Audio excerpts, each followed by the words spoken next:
Welcome back to Good Day here on WTOL 11. We're about to turn that calendar over to March, which means St. Patrick's Day is coming up, and Brianna Stewart is joining me now from Jera's Heavenly Sweet. We're going to make some Irish soda bread. We are, yeah. I'm excited. So this is the final result. Looks fantastic. Right. Nice work. Interesting. It's all cracky and rough looking. It looks great. Yeah, but that's the thing about, I guess, for people who haven't had it before, explain this technique and what it tastes like. Yeah. So Irish soda bread was created back in like 1830 when baking soda was first invented, and basically it's a very low cost thing to make. Very, easy to make, but very low cost. The basic ingredients, honestly, without all the frills, is just flour, salt, baking soda, buttermilk. Boom. And that's it? Okay. That's it. And you've got bread. Yes, and you've got bread. Technically, it's not very good bread. It's not tasty. But it's tradition. Right. And you've added some things to make it a little bit. Yeah, I've added palatable flavors just to kind of spice it up a little bit because I think it's a good base, but I just like a little bit more rounded out flavors. No shade to the Irish. No shade, but we're gonna make it a little bit better. Okay, so what do we got? I see cheese. Yes. I was looking at this at first. I thought this was bacon, but I was like, no, this is sun-dried tomatoes in here. That is correct. And egg. Right. All right, and flour. Yes. Okay. So this is actually our flour mixture. There's a few other things. You've got some other things in here already. Yes, I got it started for you. Okay. So it's flour, it's salt, sugar. I added my own stuff. So garlic powder, onion powder, basil. Okay. Oh, and some butter is diced up in there, that's what's gonna make it's similar to a biscuit recipe, honestly. And it kind of looks like a bit. Yeah. It kind of has that look. Yeah, exactly. Okay. So that's what's in there. That's what's in here already. Together. That's good. Yep. Okay.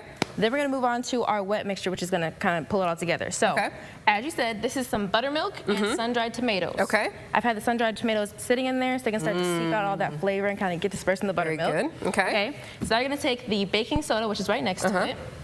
Dump it in there. In here? Yep. Okay. And as you know, baking soda is a base. You need the acid to make the chemical reaction happen, so the buttermilk is that acid. Science. Yep. Okay, am I whisking or what am I doing? First, we're gonna take this egg and separate the egg yolk from the egg white. So I just like to grab it with my hand. I feel like it's easier that way. Here probably, right? You plop it in with the buttermilk. Oh, okay. Yep, so kind of scoop it out if you can. Perfect. Did I do it? Yeah. I usually kind of just separate my fingers a little bit, but that'll work. Does this work? Yeah. Okay, dump the yolk in here. Go right ahead. Okay. All right? All right. Now you're going to go ahead and whisk it all together. And I know it's kind of whisk this? Okay. Yeah. Okay. It's kind of a small bowl, so I don't want you to slosh it out. Good. Yeah, I'll move the egg whites out of the way, and I'll save. So do we need the egg whites for something else?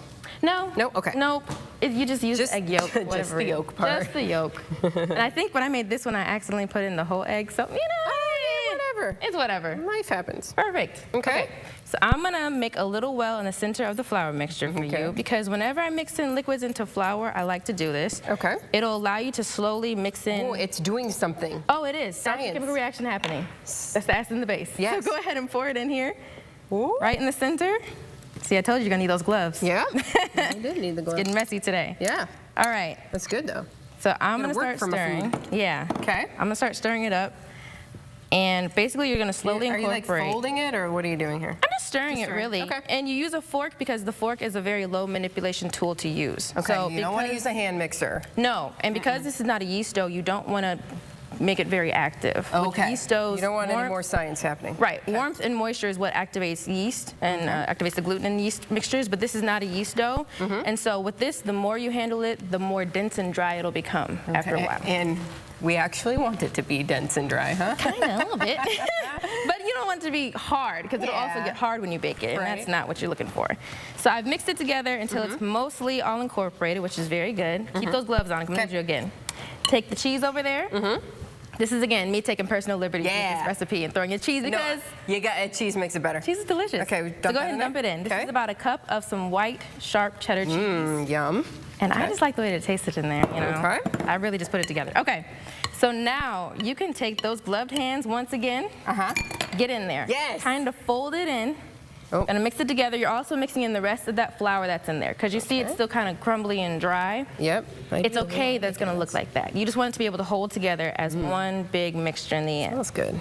Yes. That's all those different spices and herbs coming in and there. I can smell all those herbs. So yeah, just keep mixing it like that. Make sure all the cheese is incorporated.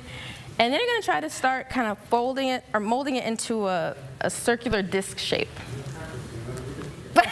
So you see how this is kind of, So you're gonna start pushing it down and shaping it into a circle in the bowl, and hopefully the shape of the bowl will help you make that mixture too. So you're gonna make it all like one big cohesive mixture. So try not to fit it to the bowl, if that makes sense. Like within the bowl. Yes. Okay. That's kind of a hard distinction to make, I'm sorry. No, I get it. Yeah. Like ish? That's good. And pushing it down so it's flat. And it should be about 8 inches in circumference. Okay. Yeah, something like that. Something like that. Okay, so now we're gonna do the dismount. Oh, okay.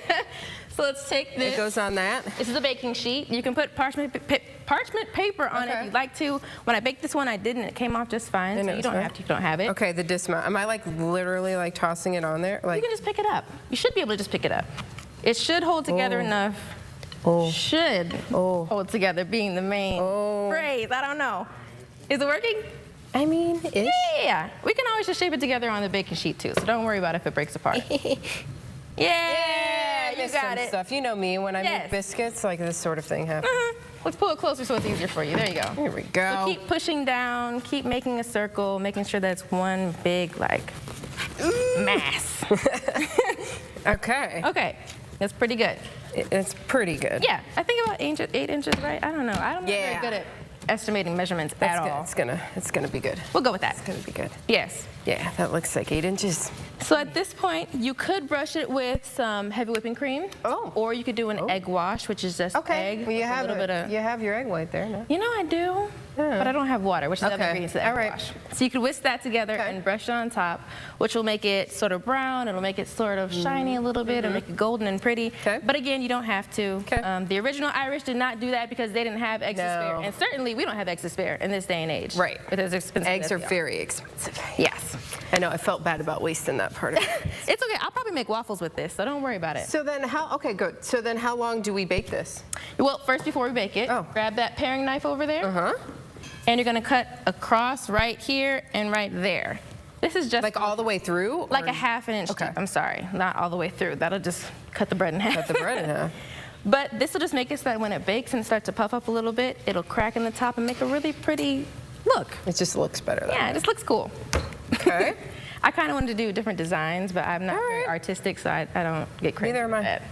There we go. That's good. Then you will throw it into a 350-degree preheated oven for about 40 to 60 minutes. It depends on your oven. Ovens are strange. They vary from gas to electric, and, you know, brand to brand, I don't know. But you know your oven. Yes, so hopefully you know your oven. Yes. So somewhere in there, you'll throw it in, you'll bake it. Boom. It'll come out looking something like this. All right. So again, me taking, well, almost. Almost. Hold your horses. Go ahead, you can take your gloves off. Okay. So me taking, you know, flavor liberties. Okay, so there's more. Yes, great. I keep adding the flavor. Yeah, it's kind of it's not dry, right? But it's not soft and fluffy like you think of a loaf of bread being. And so I thought, why don't we do an oil dip to kind of help it out a little bit more. You know? Super fancy. Yes. So here I have some herbs in there. So like kind of like your Italian sort of.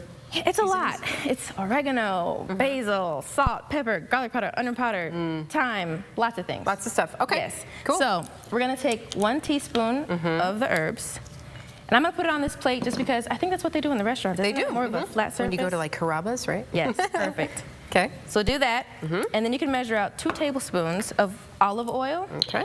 And I guess just pour it right on top. Let's do it. Yes. 1. Yes, and then we dip that bread in there. Oh yeah. 2. Perfect. Yeah, move it around, get a little action going. There we go. Cool. That looks great. Move this out your way. Restaurant quality here. Yeah, something like that. Yeah, all right. And I think the best way to cut this, because I don't want to do huge pieces of bread. Nobody really wants that much, in my opinion. Well, I mean, you might, I don't know. But I think the best way is to cut right in the middle, right there where that first line is. Where we cut our... Yes. Okay. And then cut this way. So it'll make 2 pieces on each side. Okay. All right? Easy peasy. But I've already pre-cut some. All right. So let's get into it, Amanda. This one. I'm going to choose this one because it's closer to the center and probably less dry. But you see, it's kind of a dense, like... She's like less dry in the center. She knows. It's kind of a dense looking bread, though, you know? Yeah, it is. It Very is. And thick. it's a little, a little crumbly. Let's see. What the flavors are there? I think it's fun. I think it's interesting. I like the dip. I like the dip, too. I'm getting the sun-dried tomatoes. Yep, and I use the jarred ones, not the canned, because the canned is drier. Oh, okay, very good. All right, well, we've got the recipe for you on our website. And of course, come visit you. I'm sure you're going to be doing something fun for St. Patrick's Day, huh? We'll do all kinds of green cookies. stuff. All the green things. Thank you so much. This is very good. I really like it. Thank you. Thank you. You're welcome. All right, stay with us. We have more Good Day when we come back. I'm just going to finish this. Might as well, right?